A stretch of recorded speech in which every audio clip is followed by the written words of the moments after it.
6 miles from the modern city of Şanlıurfa, a hill rises from the plain. It looks unremarkable. Beneath its surface lies something that should not exist, a temple complex built 12,000 years ago. That is, 6,000 years before Stonehenge, older than the pyramids, built by people who had not yet invented farming. They were hunter-gatherers. Yet they carved and moved massive stone pillars, arranged them in circles, and then, centuries later, buried the entire site under tons of sand. Why? The orthodox story of civilization says agriculture came first, then cities, then monuments. Gbekli Tepe flips that order. It won by every measure, older, more sophisticated, more mysterious. And that is what makes it unsettling. How did they do it? And why did they hide it? The wind scours a barren hilltop in southern Turkey, 6 miles from the city of Urfa. For millennia, nothing grew here but scrub and dust. He brushed away the sand. What he found would shatter every timeline of human civilization. This was Gbekli Tepe, a 12,000-year-old temple complex. It predates Stonehenge by 6,000 years. It is older than the Egyptian pyramids. Yet it was built not by farmers, but by hunter-gatherers. And here is the strangest part. Someone deliberately buried it. Ton after ton of sand and rubble was hauled in to cover the stone rings, sealing them from the world. The site stayed hidden for thousands of years until that accidental discovery. Why would a society that had no writing, no metal tools, no domesticated animals go to such lengths to conceal a temple? The answer is not simple. But the deeper archaeologists dig, the more unsettling the clues become. What made ancient people bury their own monument, and what were they hiding? Picture this, a circle of stone pillars, each one towering over a person, arranged with geometric precision. The builders had no metal chisels, no wheels, no oxen to haul the loads, yet the stones are set into bedrock, carved from limestone quarries miles away. How did they move them? The only answer is human muscle. Hundreds of bodies pulling ropes, levering slabs, sweating under a sun that offered no shade. But that raises a deeper problem. Hunter-gatherers live in small, mobile bands. They don't stay in one place. For decades, the orthodox story held firm. Hunter-gatherers were simple nomads, too busy finding food to build monuments. Gobekli Tepe was supposed to be a temple, a ritual gathering place, nothing more.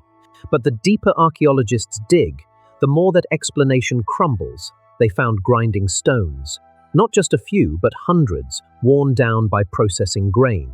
They found evidence of large-scale cooking, of feasts that fed hundreds, maybe thousands. This was not a quiet shrine for occasional ceremonies. This was a hub of constant activity, a place where people lived, worked, and organized. The pillars themselves tell a different story. Each one weighs tons, carved from limestone quarries miles away. Moving them required coordinated labor, planning, and a social structure far beyond a simple band of foragers. Someone had to feed the workers, manage the schedules, enforce the rules. That sounds less like a temple, and more like the seed of a city. Therefore, the question shifts.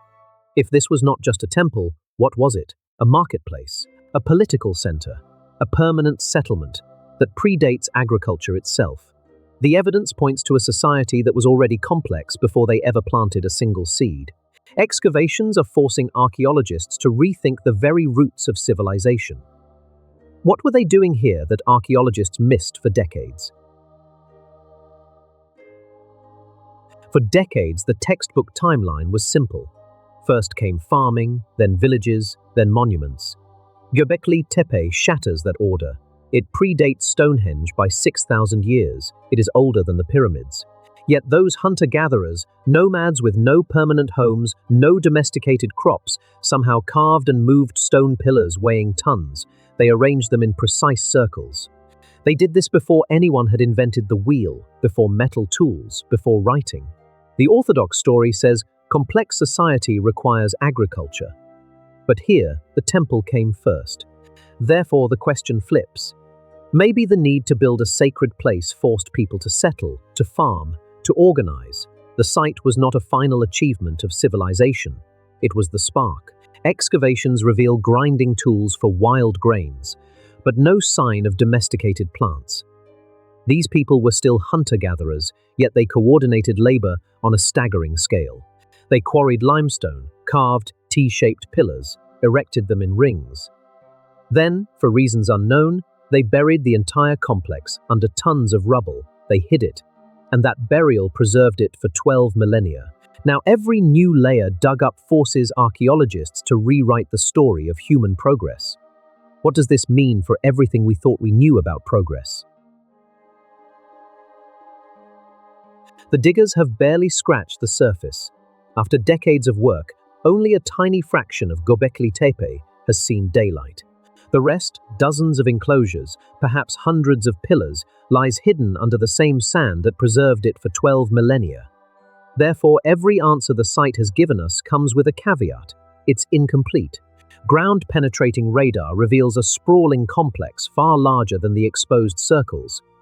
But they cannot dig it all. Not yet. The Turkish government protects the site, and each excavation season is a race against time and weather. Yet the buried sections may hold the key to the biggest question. Why was this temple built, then deliberately covered? The pillars were toppled, the rubble piled high, the whole thing entombed.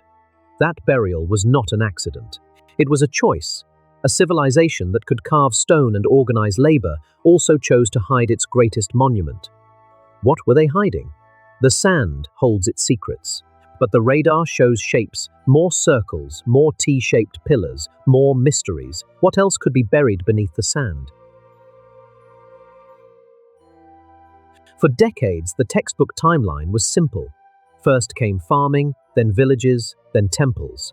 Gbekli Tepe flips that order. Here, hunter-gatherers erected massive stone circles before they planted a single seed. Therefore, the old story collapses. If they could organize hundreds of workers, quarry and transport multi-ton pillars, and coordinate complex rituals, they were not simple nomads. They were something else entirely. But the real shock lies deeper. Excavations reveal grinding tools and evidence of food processing on a scale that suggests feasting and perhaps the first steps towards settled life. The site may have They had no cities, no farms, no writing, yet they moved stones weighing several tons across miles of open terrain and arranged them in perfect circles. The orthodox answer says impossible. Hunter-gatherers lacked the social structure, the surplus food, the division of labor. But the stones are real.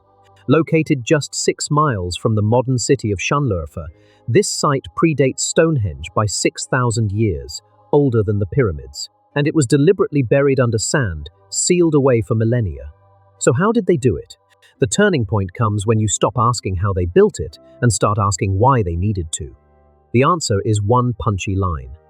They built the temple first, and agriculture followed to feed the workers who gathered there. The ritual center came before the village. The belief system came before the breadbasket.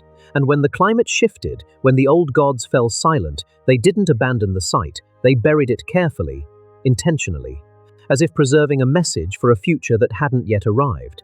The lesson is uncomfortable. Our entire timeline of civilization is backwards. We assumed farming led to temples, but here, the temple led to farming. Complex society didn't require agriculture, it demanded it. That means every assumption about human progress, about the roots of religion, about the birth of cities, is open for revision. Next time, we uncover a monopoly so old it predates money itself, a hidden network that controlled the first trade routes. You won't believe who ran it.